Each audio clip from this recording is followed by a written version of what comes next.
Selamat siang semuanya. Saya Dina Kurotunisa dari Administrasi Pendidikan Sekolah Pasca Sarjana Universitas Pendidikan Indonesia. Di sini akan mencoba untuk berbagi sedikit tentang kepemimpinan instruksional dan kepemimpinan berbasis nilai dalam dunia pendidikan. Seperti yang kita tahu bahwasanya proses pendidikan adalah suatu pelaksanaan atau kejadian yang memang didesain secara sengaja melalui profesionalisme para pelaku pendidikan yang harus mampu untuk tanggap serta mencerna dengan mendesain secara interaktif juga sederhana.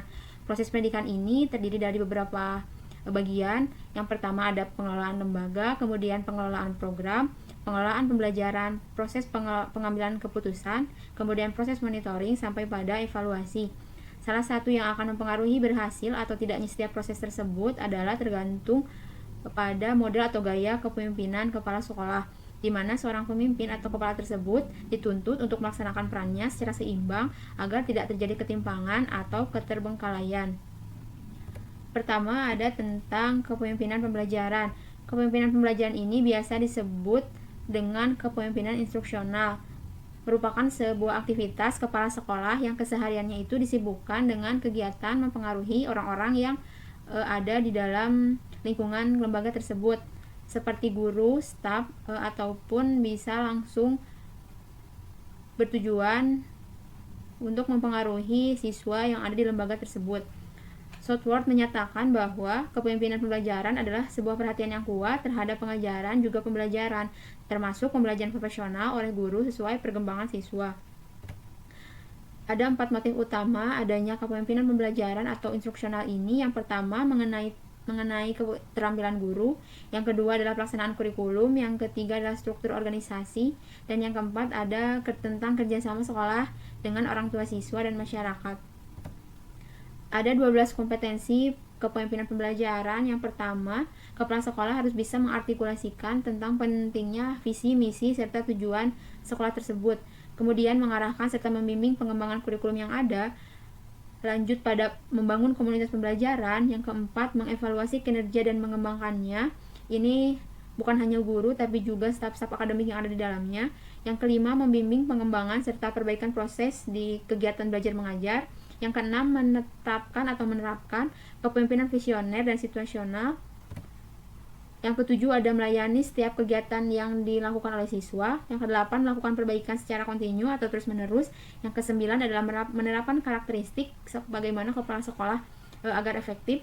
Yang ke-10, membangun teamwork yang kompak. Kemudian yang ke-11 adalah memotivasi, mempengaruhi, mendukung prakarsa, kreativitas, inovasi, dan inisiasi pengembangan pembelajaran. Dan yang terakhir adalah muncul sebagai sosok yang menginspirasi dan juga memberikan contoh yang baik. Tujuan kepemimpinan pembelajaran sendiri adalah bagaimana kepala sekolah harus bisa mengembangkan lingkungan kerja menjadi lingkungan yang produktif, kemudian memberi kepuasan bagi para guru, dan pada akhirnya itu mampu menciptakan peningkatan pada kondisi belajar siswa. Tujuan kepemimpinan pembelajaran adalah memberikan layanan yang prima kepada semua siswa agar mampu mengembangkan potensinya. Jika harus diuraikan, di sini ada 7 tujuan kepemimpinan pembelajaran untuk memfasilitasi pembelajaran agar siswanya itu meningkat. Yang pertama adalah meningkat dilihat dari prestasi belajarnya. Kemudian yang kedua adalah kepuasannya, ketiga motivasi belajarnya, keempat rasa keingintahuannya akan terpenuhi, kemudian yang kelima adalah kreativitasnya, yang keenam inovasi, yang ketujuh fasilitas tentang jiwa kewirausahaannya, dan yang terakhir adalah kesadarannya untuk belajar sepanjang hayat, karena ilmu pengetahuan dan teknologi serta seni itu kan senantiasa berkembang dengan pesat. Adapun manfaat kepemimpinan pembelajaran, yang pertama memfokuskan kegiatan-kegiatan warganya untuk menuju pencapaian visi, misi, serta tujuan sekolah yang telah ditetapkan. Yang kemudian yang kedua adalah membangun komunitas belajar warganya. Yang ketiga, meningkatkan prestasi belajar peserta didik secara signifikan. Yang keempat, memberikan dorongan dan arahan terhadap warga sekolah untuk meningkatkan prestasi belajar peserta didiknya. Yang kelima, menjadikan sekolahnya sebagai sekolah belajar. Intinya bahwa kepemimpinan pembelajaran atau kepemimpinan instruksional ini memang tidak langsung bekerja pada proses pembelajaran di kelas atau tidak langsung ikut campur terhadap proses kegiatan belajar mengajar. Namun dengan gaya yang diberikan oleh kepala sekolah tersebut, dengan kepemimpinan pembelajaran, nantinya di lembaga tersebut akan terbangun iklim akademik yang positif. Kemudian munculnya komunikasi yang baik antar staf di sekolah, perumusan tuntutan akademik yang tinggi, dan tingginya tekad seluruh pemangku kepentingan untuk mencapai tujuan sekolah yang telah ditetapkan sebelumnya. Kemudian yang kedua ada kepemimpinan berbasis nilai, bahwa nilai sendiri menurut Gibson adalah value atau kesadaran, hasrat efektif atau keinginan orang yang menunjukkan perilaku mereka. Serangkaian nilai ini akan menunjukkan orang dan juga mengembangkan perilaku secara konsisten untuk semua situasi. Wibowo juga mengutip pendapat dari Mark Shen dan von Glinop bahwa nilai adalah keyakinan yang stabil dan evaluatif yang menunjukkan preferensi seseorang untuk hasil atau tindakan dalam berbagai situasi. Nilai ini nantinya berfungsi sebagai pedoman moral yang mengarahkan terhadap motivasi, keputusan, serta tindakan yang akan diambil oleh seseorang.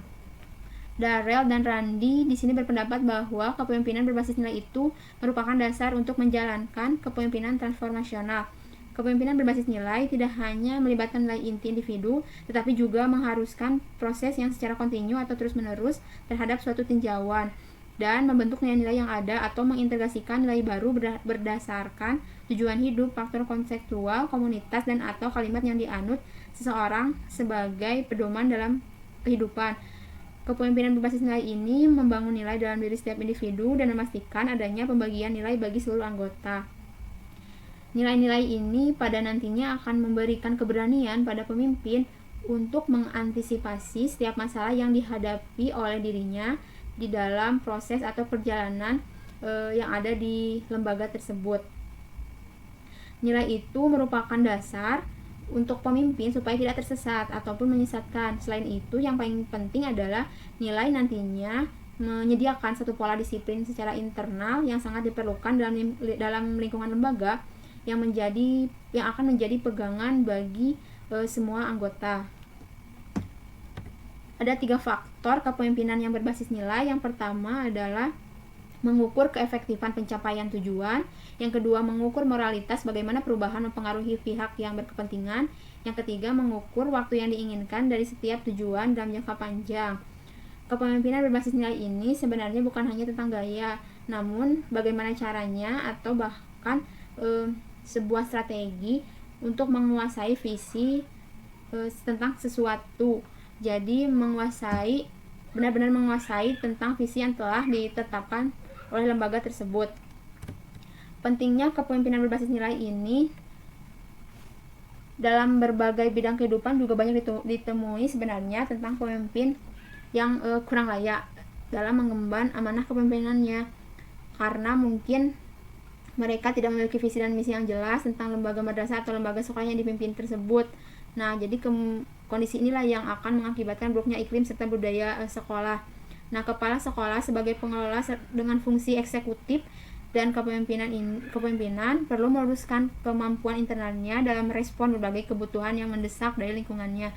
Kepala madrasah atau sekolah ini harus memahami perspektif dalam merumuskan nilai, kemudian visi serta misi, juga program-program pendidikan, memahami tujuan dan maksud yang ingin dicapai oleh lembaga pendidikan tersebut. Ada 4 karakteristik kepemimpinan berbasis nilai. Yang pertama adalah akuntabilitas, bahwa seorang kepala sekolah atau pemimpin itu harus adil, kemudian konsisten, kemudian disiplin, juga siap mundur dari jabatan ketika beliau atau pemimpin tersebut terbukti melakukan kesalahan. Yang kedua ada transparan, di mana pemimpin tersebut harus mendahulukan kepentingan umum dibanding dengan kepentingan dirinya sendiri, kemudian menunaikan hak bawahan. Yang ketiga adanya reward dan punishment, kemudian menjadi seseorang yang peduli, juga bisa legowo dalam menerima koreksi.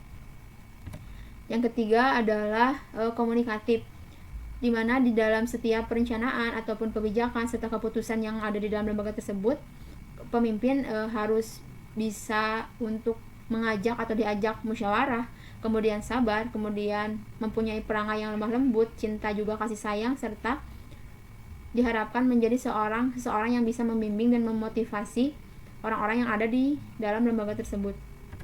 Yang keempat adalah profesional, bahwa dia menjadi seorang pemimpin yang mempunyai komitmen, kemudian mempunyai inisiatif, kreatif, rendah hati, juga pemaaf, dan yang terakhir adalah menjadi seseorang yang tegas. Pada intinya, kepemimpinan berbasis nilai ini adalah kepemimpinan yang dijalankan dengan memperhatikan nilai-nilai atau value serta menjalankan nilai-nilai tersebut. Untuk menjalankan nilai-nilai ini, perlu adanya teladan yang diberikan oleh pemimpin, juga kerjasama di antara warga. Maksudnya adalah orang-orang yang ada di dalam lembaga tersebut, baik guru, staf maupun murid, untuk ikut andil menjalankan nilai-nilai yang dianut. Karakteristik yang dimiliki pemimpin adalah seperti yang disebutkan tadi, salah satunya adalah akuntabilitas, yakni bertanggung jawab dalam menjalankan perannya, kemudian transparan dalam melaksanakan tugasnya, komunikatif terhadap semua anggota, dan juga profesional dalam menjalankan jabatannya sebagai seorang pemimpin. Nah, ini ada referensi bacaan yang bisa teman-teman lihat agar lebih luas ilmunya, juga pemahamannya agar lebih jelas. Mungkin sekian dari saya. Terima kasih. Mohon maaf apabila terdapat banyak kesalahan dan banyak kekurangan. Semoga bermanfaat. Semangat!